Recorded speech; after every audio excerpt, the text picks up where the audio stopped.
morning, and thank you for giving this opportunity for me to talk to you about the priorities of FIGO, which is the International Federation of Gynecology and Obstetrics. First, I would like to say that the world of obstetrics and gynecology, along with the partners like the donor associations, the non-governmental organizations like the UNFP, WHO, and so forth, have done an incredible job in terms of the Millennium Development Goals 5. As you know, the MDG 5 started in 1990. We had 540,000 maternal deaths, and in the year 2010, we have only 287,000. So that's about 47% reduction. However, it is not really the expected percentage.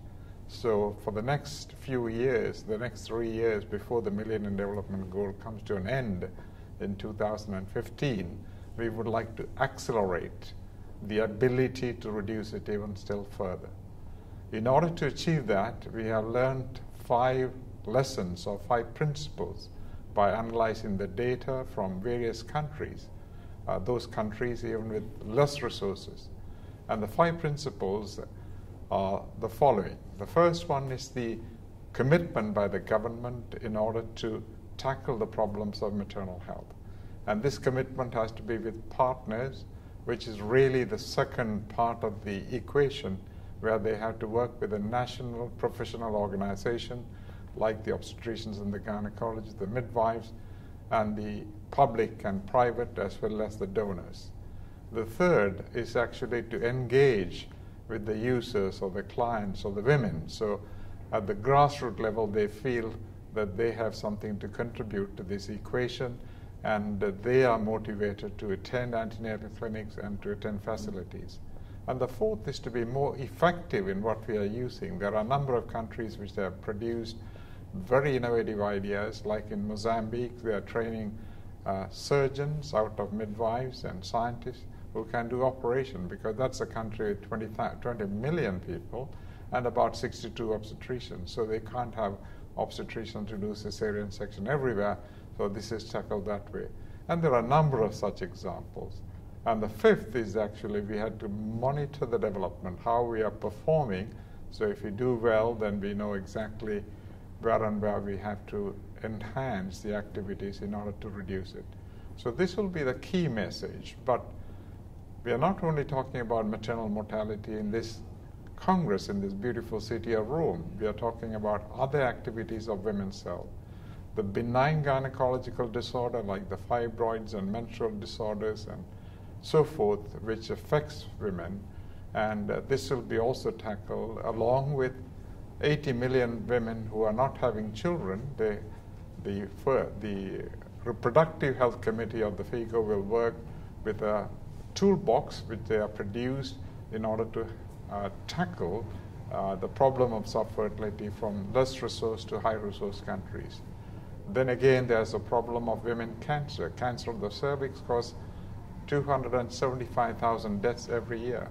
How do we tackle that, as most of the deaths are in the developing world? So in the developed world, we are stressing on immunization with the HPV vaccine, but in the developing world, that we are looking at C with acetic acid or naked eye inspection and treatment and so forth. So there are a number of plans for cancer treatment, subfertility, benign gynecological disorders, and so forth.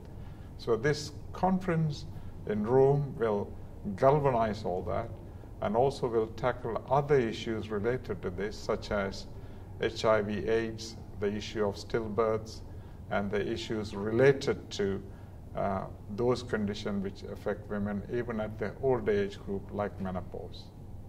The FIGO has been working for a long time with partners like the World Health Organization, the UNFPA, as well as the donors like the Gates and the Susan Buffett Foundation and other similar-minded organizations. The idea of that is we can really work towards improving women's health in a non-contradictory way and contributing each other's effort, because everybody is trying to improve. So in most countries, we have a good association with the International Confederation of Midwives, so that we can work with the midwives, we can work with the pediatricians in order to bring forth what we should do.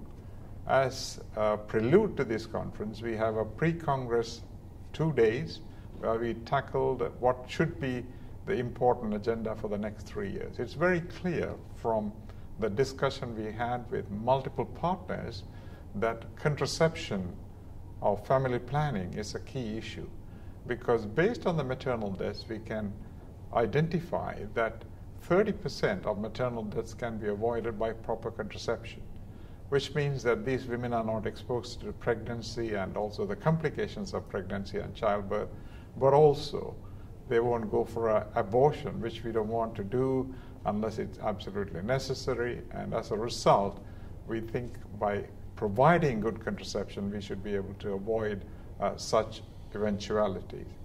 And the second is safe abortion care, which is again quite an important issue.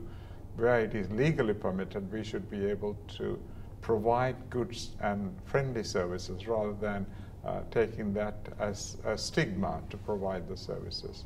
And the third is emergency obstetric care. HIV/AIDS, tackling women, again, is a major problem. So in the second day, we tackle that. And rather than having a vertical program to tackle HIV/AIDS, how do we integrate with contraceptive services or with other women's health issues? So the recommendations of the pre-Congress day with multiple partners will be carried forward in the next 3 years. In 2012, it is customary, as in any other conferences, to produce a world report. So the world report, we produced it in 2 parts. One is called the Women's Health Issues, which tackles the issues related to the benign gynecological disorders as well as malignant gynecological disorders, which comes to every woman in some form, like fibroids, menstrual disorders, endometriosis, and so forth. Where are we in this situation in providing the service, not only in high resource, but also in low-income countries? And similarly, how do we prevent cancer from happening, and how do we treat, and how can we improve from the current standards in both developed and the developing world? So the world report encompasses that, in addition to what we spoke all this time about improving maternal mortality.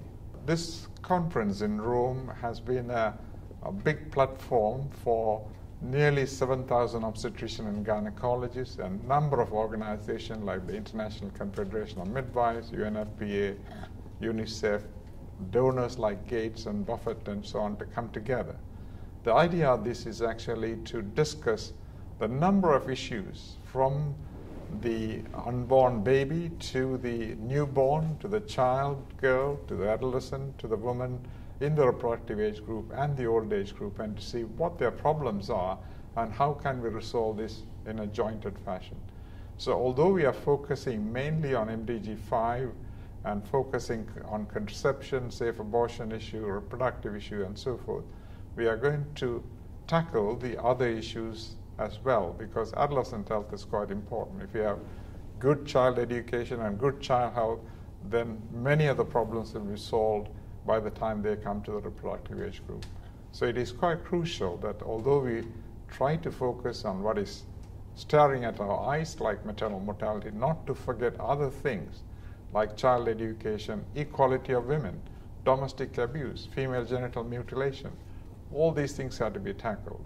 So this cannot be tackled by one single organization like FIGO. We need multiple partners. We need the national associations of obstetrics and gynecology. We need the donors. We need the government cooperation.